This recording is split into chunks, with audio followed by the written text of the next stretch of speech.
Well, hello and welcome back. Tonight we're looking at a 1905 parts gun, and I've got this parts gun in here right now because I have another 1905 over here that has a broken sear in it. I doubt you're going to be able to see the piece sticking out. I'm going to try to point it out right here with this pencil. It's right down in here, and what it's doing is it's not allowing, I do happen to have the pistol cocked now, but it's not allowing it to be cocked back all the way. And of course it goes this time. We'll see here. Anyway, that's going to be the repair that's going to be done with this parts gun. But while I have it out, I thought I'd go ahead and show it to you. For those of you who are interested in seeing what one of these 1905s looks like, all the way stripped down to a bare frame, here we go. Now this right here, since it's a part, it's really easy to see. I'm going to grab a toothpick over here so I can use it as a pointer. You can see these notches that John Browning had used. This pistol is basically pretty much identical to a 1902 military model.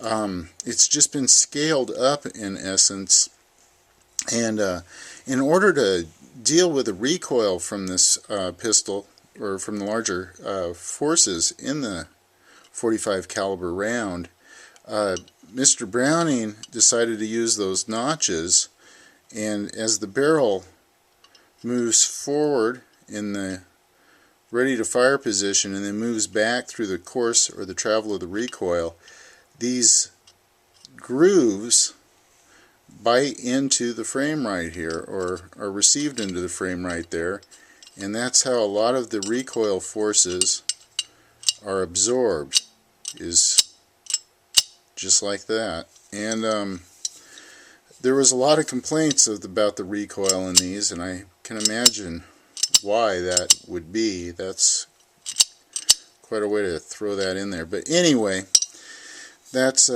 what that looks like, and there's a good example of the barrel. And of course you can see these barrel links there. That would be in the full recoil position, and of course they move back to that position there as the barrel travels back. So there's the frame and the barrel, and then here, this is just the slide wedge, of course, that holds the pistol, or excuse me, holds the slide on the frame. And then here we have the takedown plug. You can see the concave front of it here, and how it's also pinned into the front of the frame. And of course the recoil guide and spring are missing, so we don't have that to put in there. And then here we have the ejector, and the ejector goes over here on this side and is held into place with another little pin.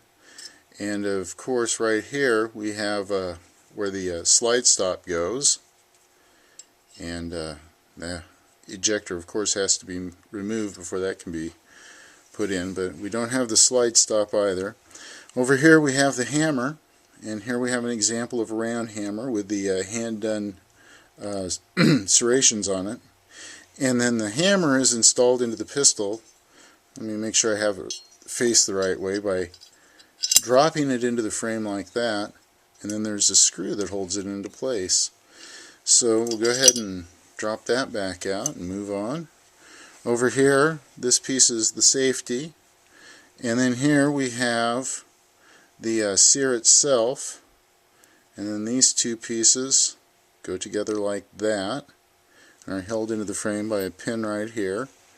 And then here, this is the magazine catch, and here's where the pin is in the frame here, and that's held in like that. And then over here we have the mainspring, and the mainspring is held into the frame by a screw here on the back side, and we'll just go ahead and slide that into its appropriate spot there, and you can see how that fits in there. And then we'll go ahead and drop that back out.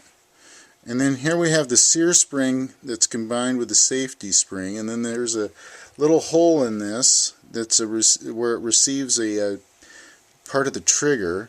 And then I'll grab my one that I have apart over here. Let's see, you can see it right here.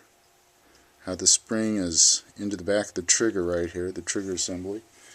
And I don't happen to have a trigger for this either. And then, of course, a grip screw. But those are the components that I have, and I thought you might want to see what one of these parts, or what the internal parts look like for this old 1905. Rare enough you see a 1905, let alone the internals for it. So there you go. I hope you enjoyed this short video and a quick look at the inside of a Colt 1905. Alright, hey, thanks for tuning in and watching, and have a good evening.